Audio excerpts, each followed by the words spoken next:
Hey, alright, welcome back to the shop. My name is Ben, and tonight I have something new in the shop, which I didn't think I ever would. Thankfully, it is a loan, and I didn't have to drop the cash to bring in a FineWoodworking track saw.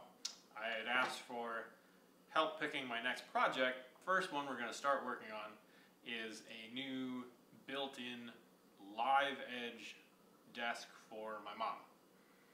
So now what I have to do, I brought home three slabs of, they're just 1-inch slabs, but they're 18 inches wide by 10 feet long slabs of ash. And from there, now I need to get a straight edge rip. So the back piece, as I stack them together to make a 26-inch deep desk top, I need a straight edge so I can run through the table saw to break them down to size. And so, option, FineWoodworking track saw. So let's take a look at how to put this together. I have two tracks. I have the joint pieces, we have the clamps, and we have the saw itself. And I do have the vacuum hose.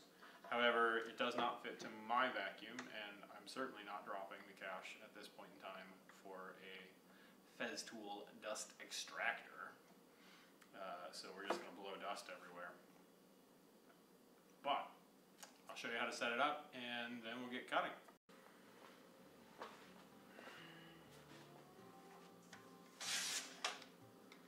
Alright, so we have a shorter section that is 55 inches, and a longer section that is 75 inches. What you end up with, let me see if I can show you. So the track has these two opposing C-channels,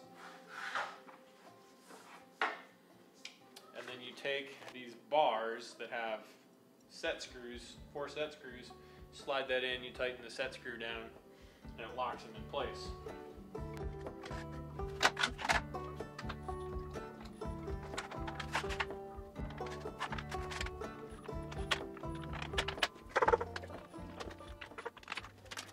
Okay, so now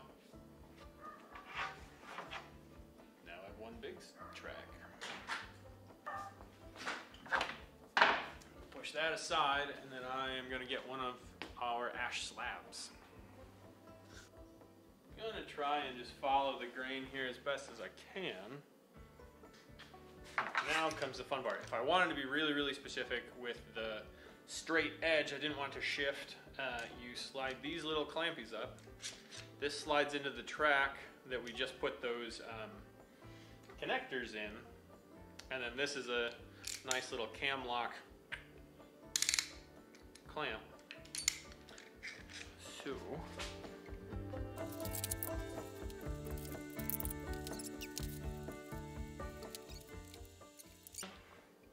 okay, I'm going to move you back so that you have a better view this way, and then we'll run the track saw.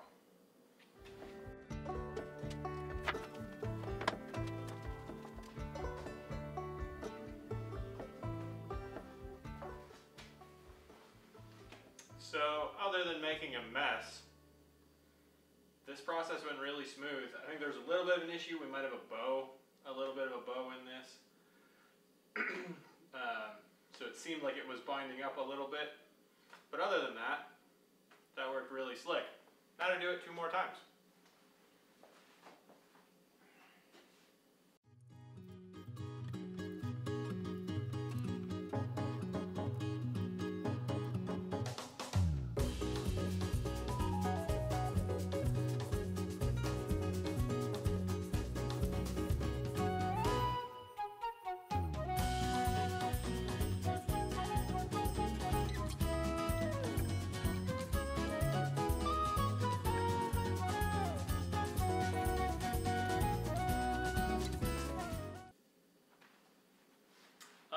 So there's 3 slabs that now have a straight edge on them, and from there I'll be able to rip them down. I think I only need to do 2 pieces, but what I really want to do is I want to keep a live edge that's going to face the sitting area, because these slabs do have a nice little curve in them. So I think that I'll try to keep that on at least the outside. 2 will make up the desktop, And I'm pretty sure that the other one and these offcuts will make all the boarding maybe for one of the cabinets, and maybe the other thing is that there will be like a lattice underneath, because these are only 1 inch, so there'll still be a lattice underneath for support when it's connected to the 2 end cabinets. Cool, and we'll pick this up tomorrow. Alright, so everything is ripped with a 1 straight edge. Now we have to break down into dimensional lumber and then the 2 slabs for the top. Here I'm referencing my plans that I'm modifying, and then just cutting off some ends to make this a more manageable board to deal with.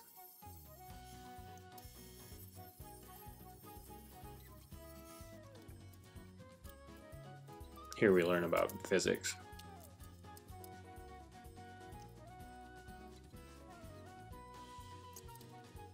This piece is going to be the front live edge of the desktop.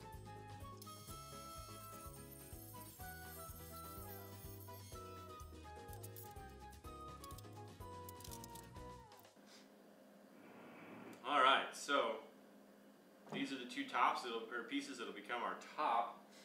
At their narrowest, they will be 21.5 inches.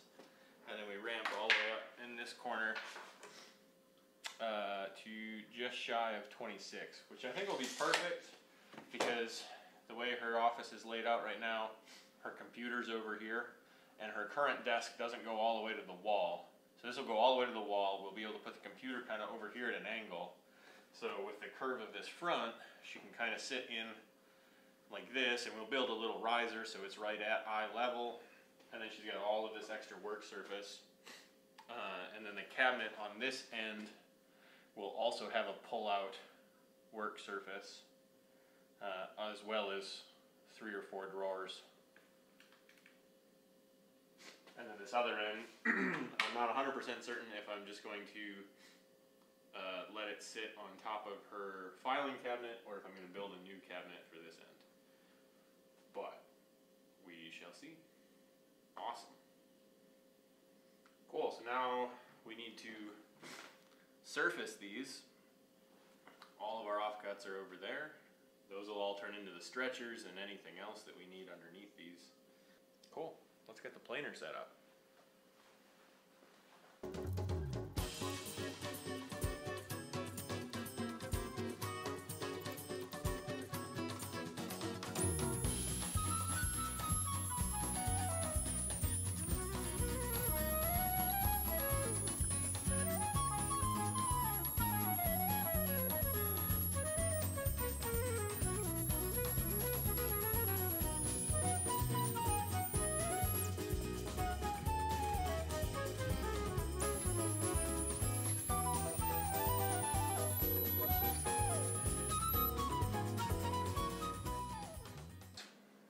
Now I'm going to run a couple of quick biscuits into these 2 panels, and then we'll do glue up. So, really fast.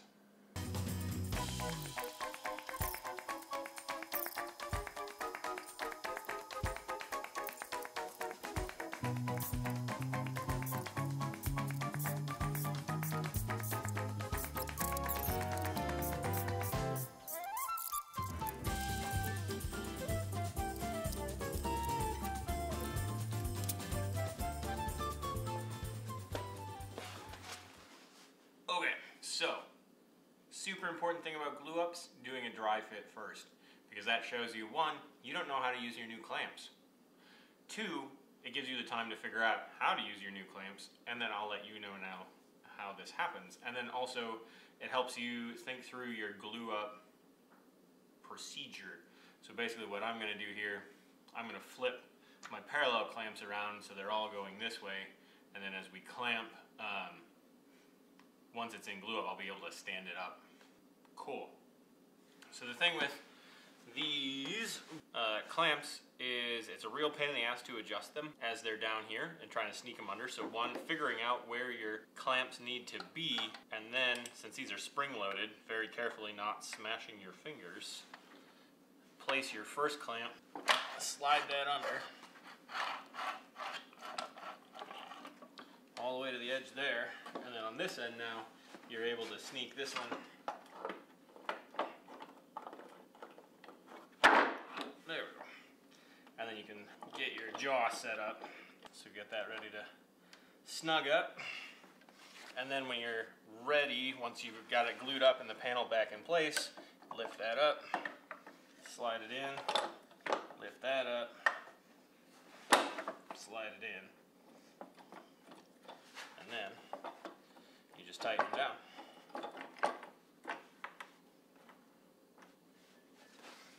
So that's pretty simple. Now what we're going to do, I'm going to take these tops off, I'm going to readjust my parallel clamps, and then we're going to put glue on.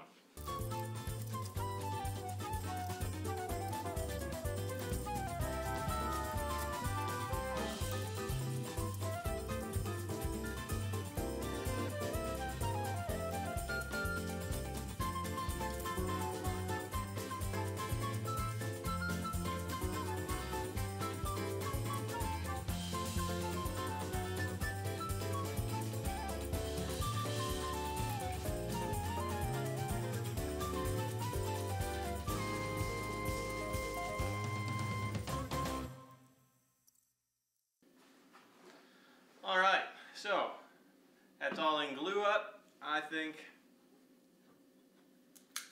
that requires some celebration.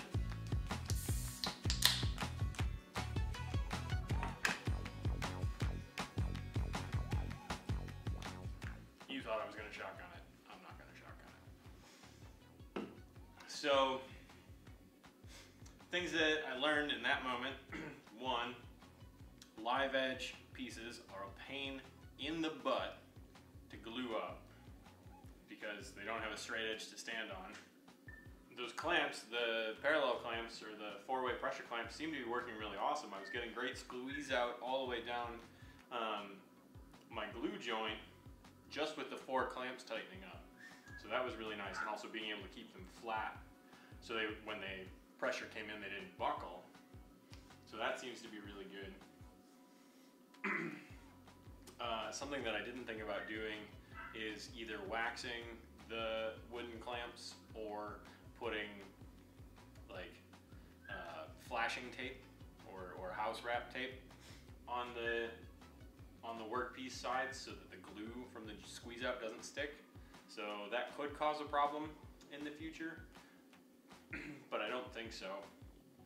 And otherwise, we'll see how this glue up goes.